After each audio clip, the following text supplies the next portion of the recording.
and I've seen just about everything.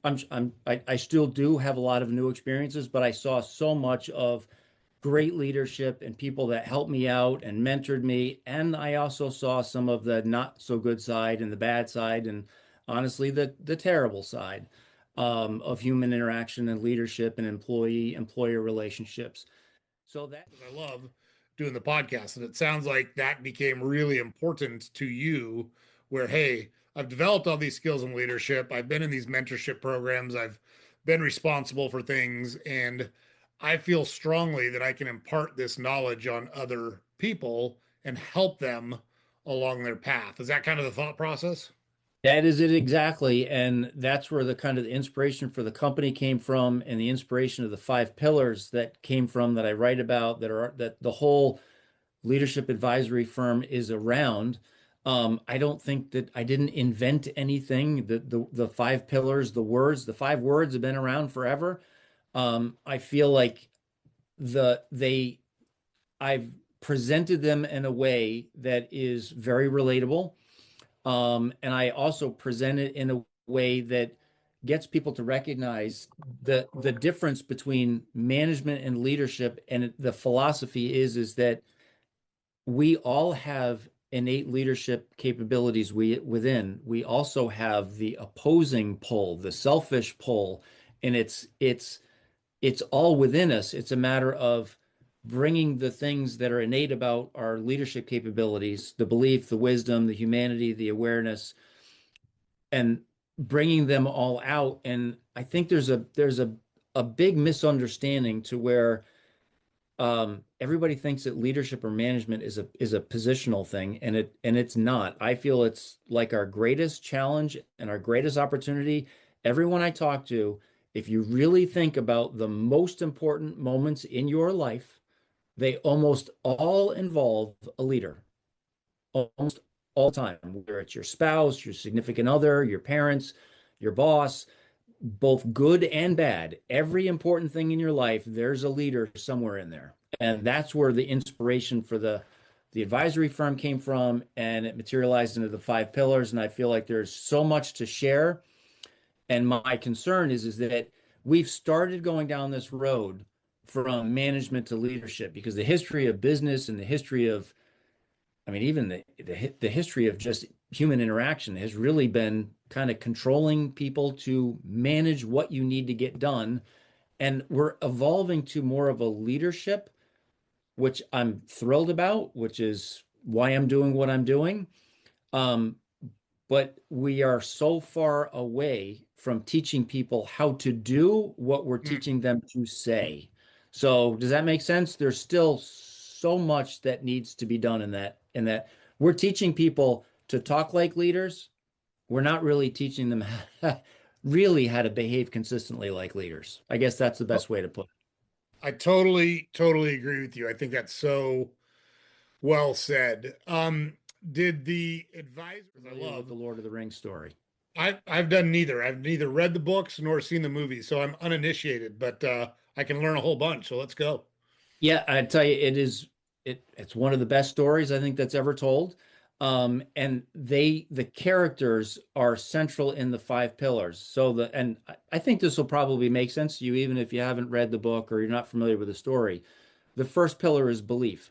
And I got to tell you, when I first started as a leader, this was a conversation that I never had with employees. My bosses, as great as my boss was, we didn't talk about what you believe. We didn't talk about what you thought you were capable of. It was all, these are your goals. This is the expectation. This is what we want you to do. And it occurred to me throughout my leadership career, and it's not just in business. You see it in athletes, you see it in musicians, you even see it now in like the people that accomplish the most amazing things, you ask them how they did it, they will all say a big part of it is belief. And Mm. I started realizing probably halfway through my leadership career, that's where vision comes from. That's where mission comes from. That's where your goals should come from, is what you believe about yourself, about what you're capable of, how you believe you can help others, and why. And those conversations, I've realized over so many years, are the conversations that teams and employees want to have more than any other conversation. They'd rather spend time talking about that than anything else. And it always gravitates to something that gives them meaning and purpose rather than just chasing a number or chasing a metric. Man, I couldn't agree with you more. And I actually learned that lesson familiar Things with. into perspective for people. A lot of people are so unfortunately mired up in what they think they're told to chase. And it's not really why they're wired. It's not their why because nobody wants to talk. I actually found as interesting as the conversation was, and as much as people wanted to talk about it, if I had somebody on the team that I didn't know very well, often they didn't know which I found fascinating. A lot of times they never even thought about what they believe. Nobody really ever asked them. Their boss had certainly never asked them before. And I found that was an inspiration in and of itself. How unfortunate that your boss doesn't even ask you what you believe in, what you're capable of, what you're kind of the way you're wired. I will say that it it needs not that there's a right and a wrong way of doing it. There's no right way of doing it. There's definitely a wrong way of doing it. And I've seen people that try to try to have that conversation and somebody says, "Well, I believe in this and I'm capable of doing this." And then the boss will say, "Well, okay, if you want this, you have to do X, Y, and Z." And you've just hammered somebody over the head who opened their heart and what they think they're capable of. That is probably not the best approach of having that conversation. Yeah, for sure. It's funny. Whenever I took just Keep things ask in. open-ended questions and shut your mouth, you can learn so much about and And bond I, with people. yeah, and I feel like not that there's a right or a wrong time to do it, but I feel like that's something that you want to do as a with the team earlier on and spend the time to get to know the people. Because I've also seen the other side to where a boss has no idea how they're anything about their team. And then after like 2 years, they start asking them personal questions. And then you're like, what the F is going on? Why? Then they start getting guarded and defensive. You're like, you didn't give about whether I had kids or a family. And now all of a sudden you're asking me personal stuff. Am I in trouble? Are you digging? And that's when the heebie-jeebie radar starts coming out. And that's not a good look at all.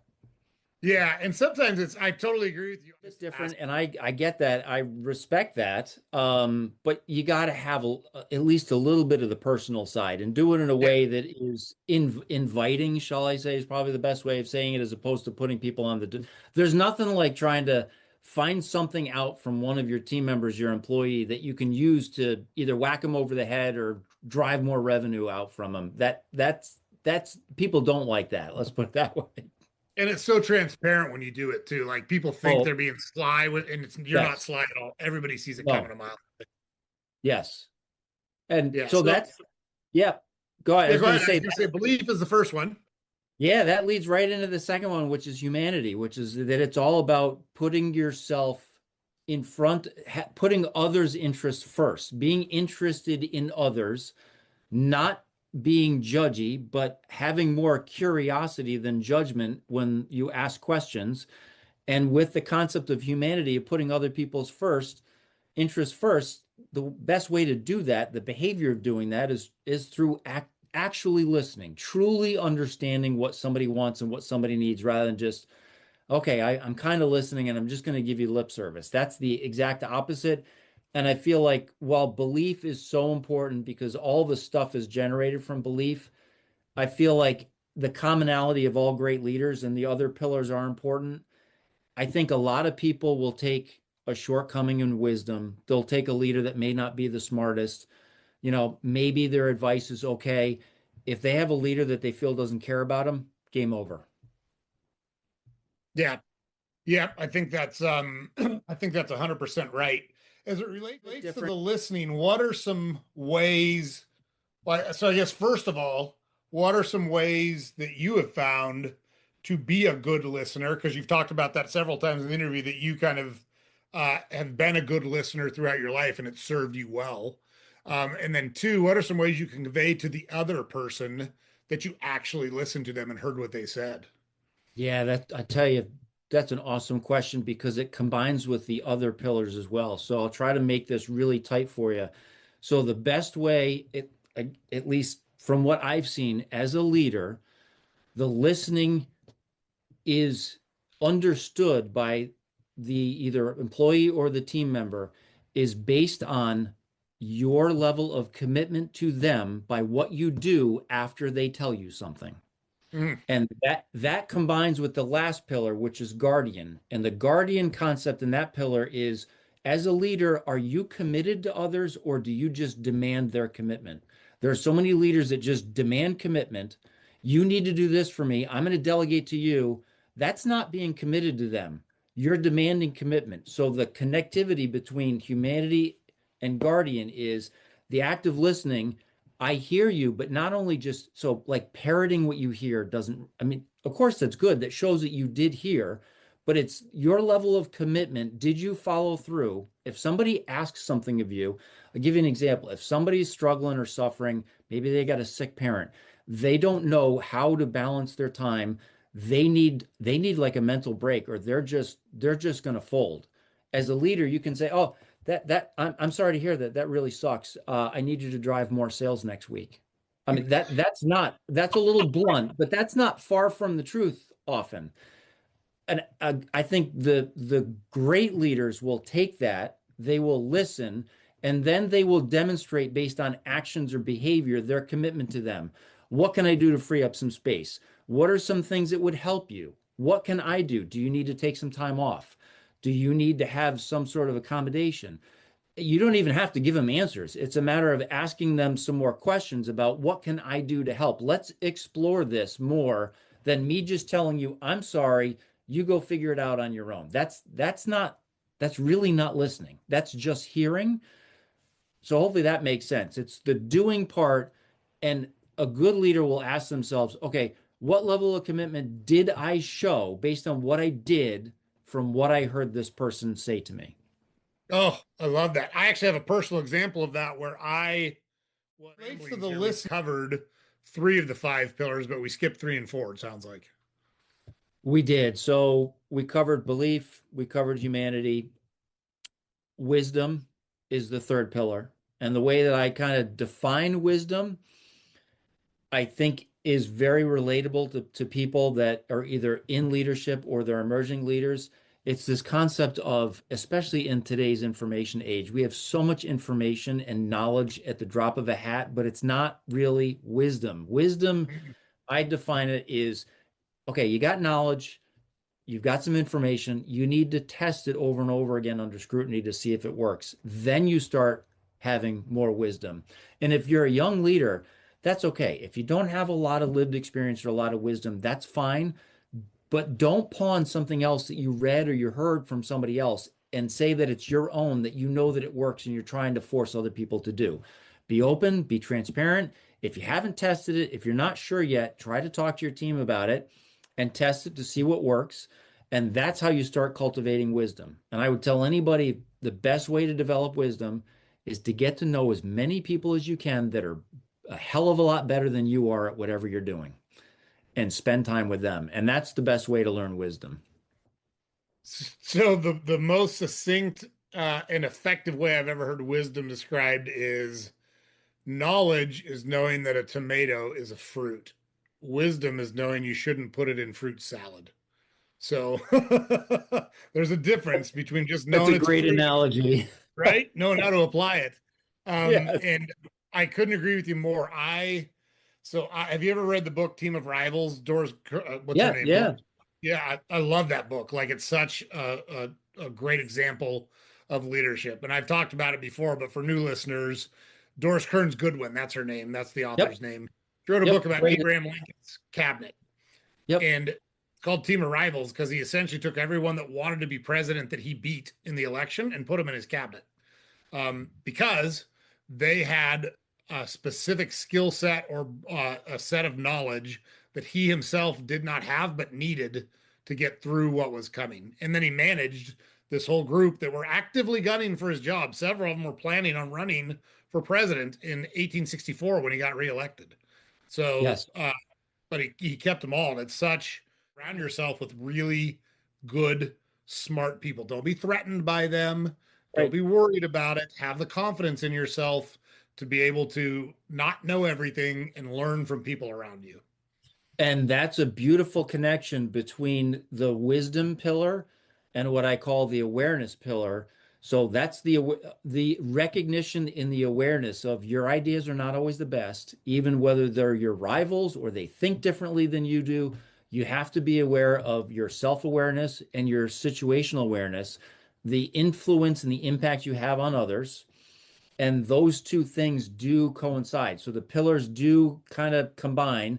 You want to have balance between the pillars, and that's the connectivity between wisdom and awareness. And if you're really an aware leader, like whether it's Lincoln or any other great leader, the way that that often occurs is that they ask themselves, it's a whole different mindset shift. We talk about self-talk, and I'm a believer of self-talk. I think that's all great. But before you self-talk, you got to start asking you got to have self-questions. Why am I doing this? Who am I doing it for? Am I getting other perspectives? What are some other alternative people that I could select or other alternative outcomes? And that's when your awareness starts increasing, and then your wisdom starts to increase. And that's the connectivity between those two pillars. Here's another one. What if I'm wrong?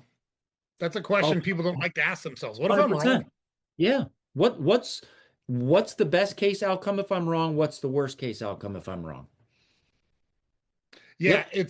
it's something I try to do a lot. And I do that from, again, experience. My I say it as a joke. It's really not a joke because it's actually 100% true. But it's too bad you didn't know me when I was 20 because I was so smart with everything. You didn't even have to ask me. I would tell you. That's how smart I was. I would tell you how smart I was. You knew everything and nothing at the same time, right? The second part is way more true than the first. Let's be real straightforward about this. Um, and so now with wisdom and Yep. experience, and uh, what was the fourth pillar? I'm losing it.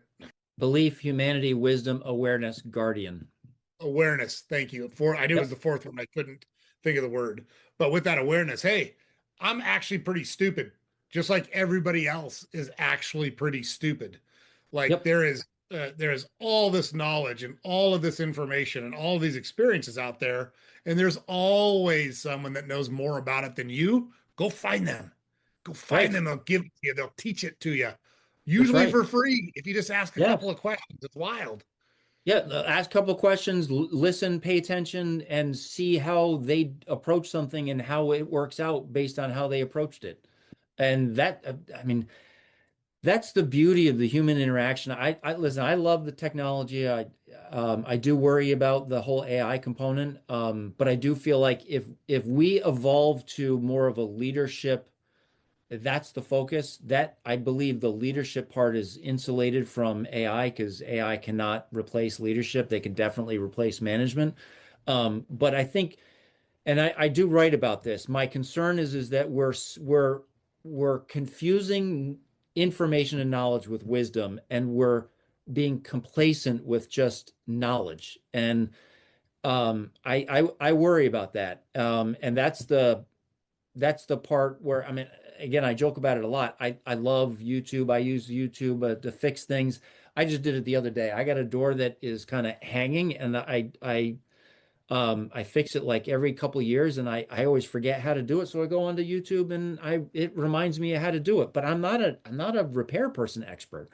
And I feel like that's the part that we're missing is information and knowledge is so readily available that we're not valuing the wisdom like we used to. Man, I couldn't agree with you more. And from my experience and the way I think about it, the only way to gather that wisdom is to go out in the real world and get it. That's the And that, adventure part. Yes. right? Everything.